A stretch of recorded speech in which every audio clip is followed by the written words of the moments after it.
Assalamualaikum warahmatullahi wabarakatuh. Perkenalkan, nama saya Anissa Melani Maulidia. Di sini saya akan menjelaskan mengenai manajemen kualitas strategis. Nah, pada saat pertama ini kita membahas bahwa kualitas merupakan faktor utama dalam persaingan bisnis saat ini.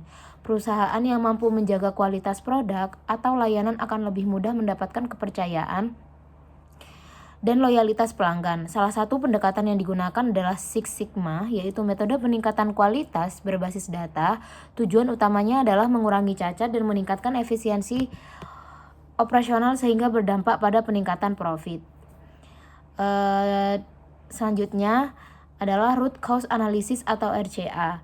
Nah, root cause analysis atau RCA adalah metode yang digunakan untuk menemukan penyebab utama dari suatu masalah. Dalam pendekatan ini kita tidak fokus pada siapa yang salah, tapi lebih kepada sistem yang perlu diperbaiki. Nah, RCA itu juga menekankan pada pertanyaan mengapa masalah itu terjadi secara mendalam. Dengan menggunakan metode ini, perusahaan dapat mencegah masalah yang sama terjadi kembali di masa depan. Seperti itu. Nah, terus ada juga yang namanya pendekatan reaktif. Dengan perbedaan dengan RCA adalah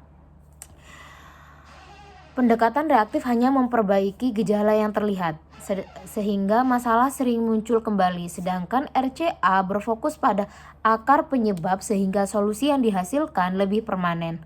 Hal ini memberikan keuntungan jangka panjang, terutama efisiensi biaya. Selain itu, keputusan yang diambil juga lebih akurat karena didasarkan pada data. Di slide selanjutnya ada diagram Fishbone dan 6M. Ini sudah sering saya jelaskan. Diagram Fishbone atau Ishikawa digunakan untuk menganalisis hubungan sebab dan akibat dari suatu masalah. Alat ini sangat membantu dalam memproses brainstorming secara sistematis. Dalam analisis ini digunakan pendekatan 6M, yaitu manpower, machine, method, material, measurement, dan mother nature. Dengan menggunakan Fishbone, kita mendapat mengidentifikasi faktor-faktor utama yang menyebabkan masalah dalam suatu proses.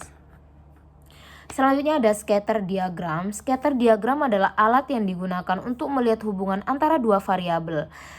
Data ditampilkan dalam bentuk titik sehingga kita bisa melihat pola hubungan yang terjadi. Hubungan tersebut bisa berupa korelasi positif, negatif, atau bahkan tidak ada hubungan sama sekali. Dengan menggunakan scatter diagram, manajer dapat mengambil keputusan berdasarkan data yang valid, bukan hanya asumsi saja. Terus ada juga metodologi DMAIC.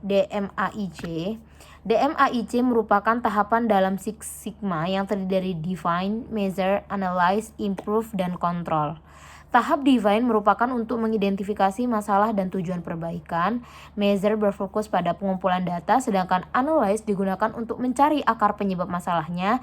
Sedangkan improve adalah tahap implementasi dari solusi yang dibuat, dan kontrol bertujuan untuk menjaga agar perbaikan yang dilakukan tetap berjalan sesuai struktur. Nah, terus ada cost of quality atau COQ.